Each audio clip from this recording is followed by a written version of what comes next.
Although too many people are defeated by the everyday problems of life, it is a pity that people should let themselves be defeated by the problems, cares, and difficulties of human existence, and it is also quite unnecessary. Chapter 1. Believe in yourself.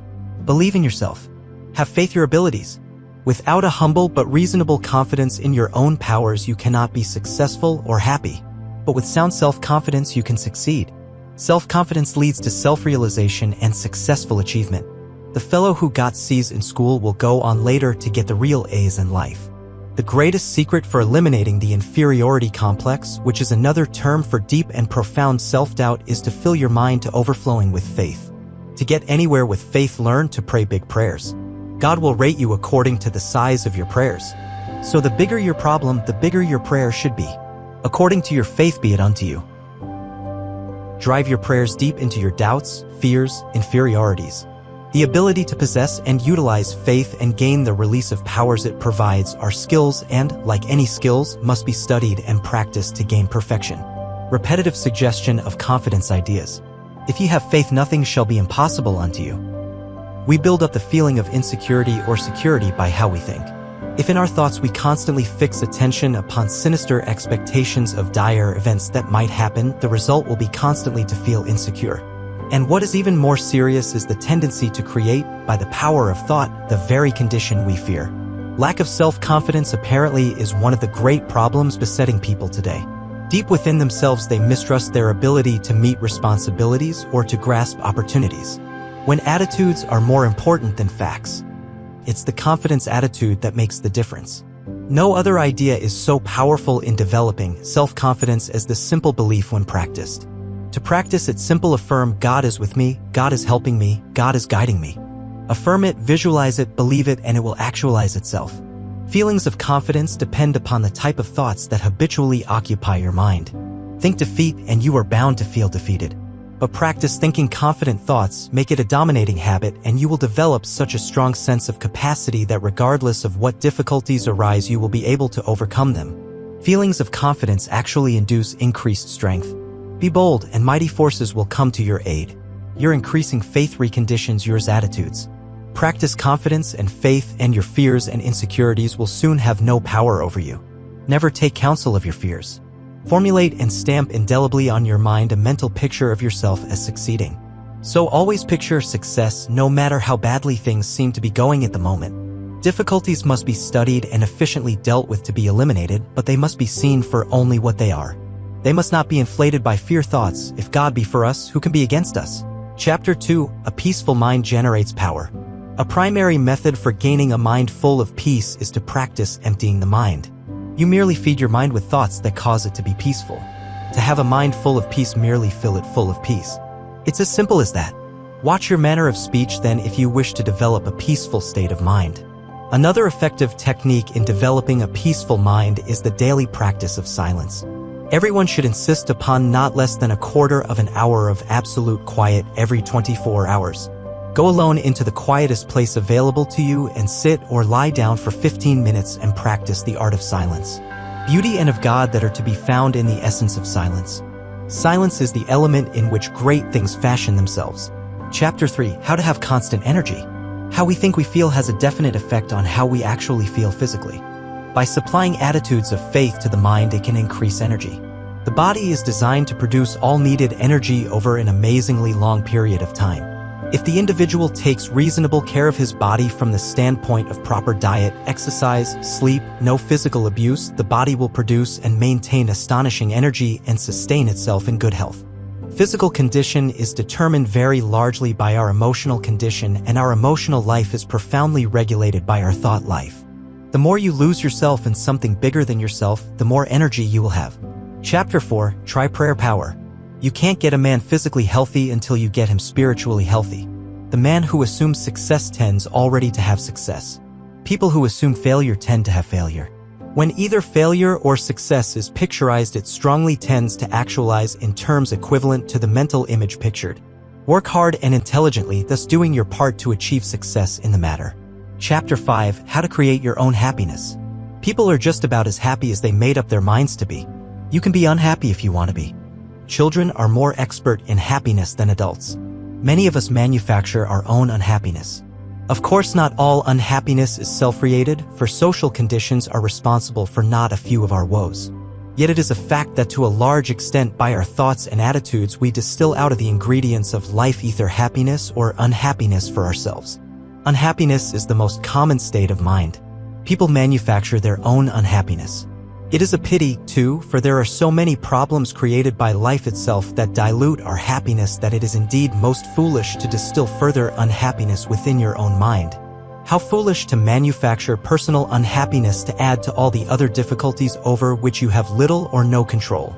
Suffice it to say that we manufacture our unhappiness by thinking unhappy thoughts, by the attitudes which we habitually take, such as the negative feeling that everything is going to turn out badly, or that other people are getting what they do not deserve and we are failing to get what we do deserve. That a very large proportion of the unhappiness of the average individual is self-manufactured. I make it a habit to be happy. He that is of a merry heart hath a continual feast. Out of the happiness habit comes a happy life. And because we can cultivate a habit, we therefore have the power to create our own happiness. The happiness habit is developed by simply practicing happy thinking. Make a mental list of happy thoughts and pass them through your mind several times every day. Where love is, God is. The way to happiness: keep your heart free from hate, your mind from worry. Love simply, expect little, give much. Fill your life with love. Scatter sunshine. Forget self, think of others. Do as you would be done by. Try this for a week and you will be surprised. Nowadays it is smart to be spiritually alive. It is old fogeyism to be ignorant of that happiness-producing transformation which people everywhere are enjoying at this time. So as you change, your world changes also. If happiness is determined by our thoughts, it is necessary to drive off the thoughts which make for depression and discouragement. Chapter 6. Stop fuming and fretting. Life is so daily. You cannot carry on an argument in a whisper. Chapter 7. Expect the best and get it. Our belief at the beginning of a doubtful undertaking is the one thing that ensures the successful outcome of your venture. If ye have faith, nothing shall be impossible unto you. Expecting the best means that you put your whole heart into what you want to accomplish. People are defeated in life not because of lack of ability, but for lack of wholeheartedness. They do not wholeheartedly expect to succeed. Their heart isn't in it, which is to say they themselves are not fully given. Results do not yield themselves to the person who refuses to give himself to the desired results. A major key to success in this life, at attaining that which you deeply desire, is to be completely released and throw all there is yourself into your job or any project in which you are engaged. In other words, whatever you are doing, give it all you've got. Give every bit of yourself. Hold nothing back. Life cannot deny itself to the person who gives life his all. But most people, unfortunately, don't do that. In fact, very few people do, and this is a tragic cause of failure, or, if not failure, it is the reason we only half attain. Throw your heart over the bar and your body will follow. Beware of what you want, for you will get it. Love cannot live under domination. A man who is self-reliant, positive, optimistic, and undertakes his work with the assurance of success magnetizes his condition. He draws to himself the creative powers of the universe. It is a well-defined and authentic principle that what the mind profoundly expects it tends to receive. Perhaps this is true because what you really expect is what you actually want. Faith power works wonders. Doubt closes the power flow, faith opens it. The power of faith is so tremendous that there is nothing that Almighty God cannot do for us, with us, or through us if we let Him channel His power through our minds. That if you expect the best, you are given some strange kind of power to create conditions that produce the desired results. Nobody ever mastered any skill except through intensive, persistent, and intelligent practice. Chapter 8. I don't believe in defeat. On a roadside hoarding, I saw an advertisement of a certain brand of motor oil. The slogan read, "A clean engine always delivers power." So will a mind free of negatives produce positives? That is to say, a clean mind will deliver power. Therefore, flush out your thoughts, give yourself a clean mental engine, remembering that a clean mind, even as a clean engine, delivers power. What we do with obstacles is directly determined by our mental attitude. Most of our obstacles, as a matter of fact, are mental in character. The rough is only mental. Your obstacles are present all right. They are not fanciful, but they are not actually so difficult as they seem. Your mental attitude is the most important factor. The secret of achievement is to hold a picture of a successful outcome in mind. Chapter 9. How to break the worry habit. Anxiety is a great modern plague. Fear is the most disintegrating enemy of human personality. Worry is the most subtle and destructive of all human disease. Fear is the most powerful of all thoughts with one exception, and that one exception is faith.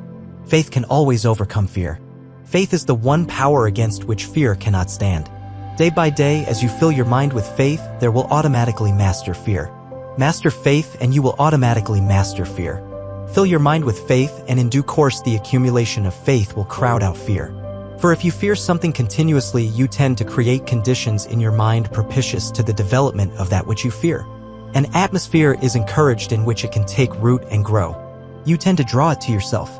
Shift your mind from fear to faith. You will stop creating the object of your fear and will, instead, actualize the object of your faith. Surround your mind with healthy thoughts, thoughts of faith and not fear, and you will produce faith results instead of fear results. You become a warrior by practicing worry. You can become free of worry by practicing the opposite and stronger habit of faith. Chapter 11. How to use faith in healing. Joy itself possesses healing power. Chapter 12. When vitality sags, try this health formula. Doctors are right when they tell us that resentment, hate, grudge, ill will, jealousy, vindictiveness are attitudes which produce ill health. Many people suffer poor health not because of what they eat, but from what is eating them. Emotional ills turn in upon yourself, sapping your energy, reducing your efficiency, causing deterioration in your health. And, of course, they siphon off your happiness. Chapter 13. Inflow of new thoughts can remake you. The greatest discovery of my generation is that human beings can alter their lives by altering their attitudes of mind. You can think your way to failure and unhappiness, but you can also think your way to success and happiness. The world in which you live is not primarily determined by outward conditions and circumstances, but by thoughts that habitually occupy your mind. A man's life is what his thoughts make of it. A man is what he thinks about all day long. There is a deep tendency in human nature to become precisely like that which you habitually imagine yourself to be. Positive thoughts create around yourself an atmosphere propitious to the development of positive outcomes. On the contrary, think negative thoughts and you create around yourself an atmosphere propitious to the development of negative results. To change your circumstances, first start thinking differently. Do not passively accept unsatisfactory circumstances, but form a picture in your mind of circumstances as they should be. Hold that picture, develop it firmly in all details, believe in it, pray about it, work at it, and you can actualize it according to that mental image emphasized in your positive thinking. Law of prosperity and success. In 3 words, believe and succeed. Every achievement in this world was first projected as a creative idea. First the idea, then faith in it, then the means of implementing the idea. That is the way success proceeds. If you think lack, you create the conditions that produce a state of lack. Begin to think prosperity, achievement, success. This will require practice, but it can be done quickly if you will demonstrate faith. Do not hold mental pictures of difficulties and failures, but lift your mind above them and visualize powers and achievements. When you elevate your thoughts into the area of visualized attainments, you look down on your problems rather than from below up at them, and thus you get a much more encouraging view of them. Always come up over your problems. Never approach a problem from below. In all things whatsoever you shall ask in prayer, believing, ye shall receive them. Nothing on earth is greater than the human mind in potential power. The average individual is capable of much greater achievement than he has ever realized. The great secret of successful living is to reduce the amount of error in oneself and increase the amount of truth. An inflow of new, right, health-laden thoughts through the mind creatively affects the circumstances of life, for truth always produces right procedures and therefore right results. You must feed your mind even as you feed your body, and to make your mind healthy you must feed it nourishing, wholesome thoughts. Therefore, today start to shift your mind from negative to positive thinking. Chapter 14. Relax for easy power. Self-knowledge is the beginning of self-correction.